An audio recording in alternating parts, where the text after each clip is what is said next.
Hi hello नमस्कार, मी रुपाली आणि माझ्या एका छोट्याशा व्हिडिओमध्ये पुन्हा एकदा तुमचं स्वागत आहे. तर पहा, आजचा व्हिडिओ आहे की 6 महिन्याच्या बाळाला आपण काय आहार देऊ शकतो. तर नक्कीच तुम्हीसुद्धा न्यू मॉम असेल किंवा तुमचंसुद्धा बाळ 6 महिन्याचं झालं असेल तर नक्कीच हा व्हिडिओ तुमच्यासाठी खूप फायदेशीर ठरणार आहे आणि त्याचमुळे तुम्हीसुद्धा या व्हिडिओवरती क्लिक केलं असणार आहे. तर चला आपण जाणून घेऊया की 6 महिन्याचं बाळ झाल्यानंतर आपण काय काय गोष्टी त्याला खायला देऊ शकतो, कशा प्रकारे देऊ शकतो, दिवसातून किती वेळा दिल्या पाहिजे, त्याला पचायला हलक्यासुद्धा पाहिजे. तर अशा अनेक प्रचंड ज्या काही गोष्टी आहेत त्या तुमच्यासोबत मी आज शेअर करणार आहे. तर व्हिडिओ जर आवडला तर व्हिडिओला लाईक करा, शेअर करा, सबस्क्राईब करा. तर चला, न्यू मॉमला सगळ्यात मोठा प्रश्न पडलेला हाच असतो की माझं बाळ आता 6 महिन्याचं झालेलं आहे, तर मी माझ्या बाळासाठी कोणतं जेवण चालू केलं पाहिजे, काय दिलं पाहिजे. तर मी तुम्हाला सांगते, माझं बाळ ज्यावेळेस 6 महिन्याचं झालं होतं त्यावेळेस मी त्याला तांदळाच्या पेजपासून सुरुवात केलेली.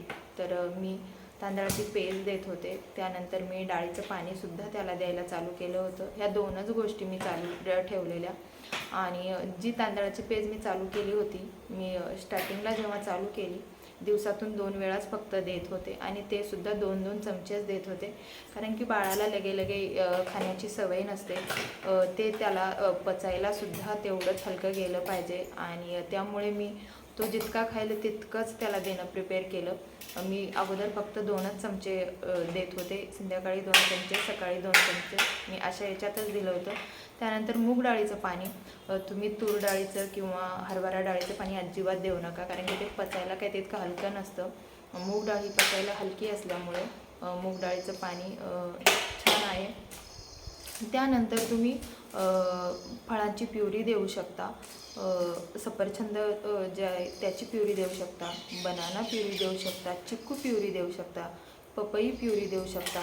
ह्या प्युरी तुम्ही 6 महिन्याच्या बाळाला देऊ शकता आणि त्यासुद्धा खूप जास्त घट्ट किंवा खूप जास्त पातळ स्वरूपामध्ये नाही पाहिजे, की नुसतंच पातळ असल्यामुळे त्यामध्ये काही एवढं तुम्हाला म्हणजे भेटणार नाही. त्यामुळे तीसुद्धा थोडीशी घट्टच पाहिजे, जेणेकरून बाळाला खाता आली पाहिजे, अशा प्रकारचीच पाहिजे.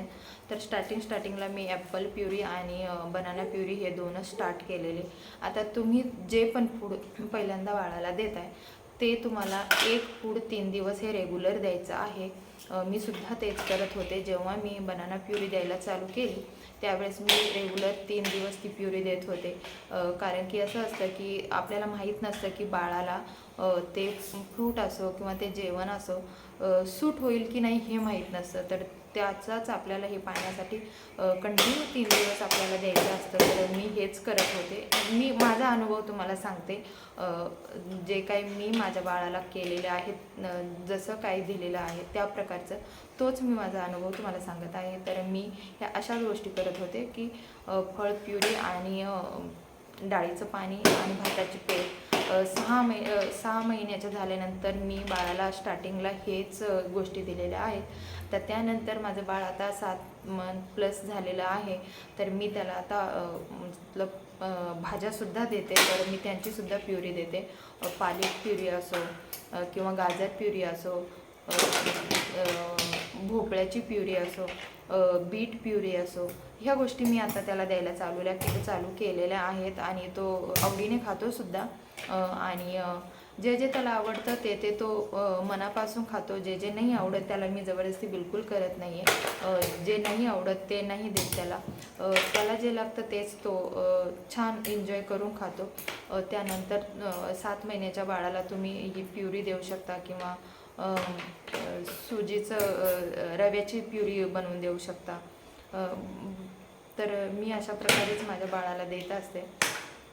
तर त्यानंतर तुम्ही सॅरेलॅक देऊ शकता. मी सुद्धा घरगुती सॅरेलॅक बनवलेलं आहे.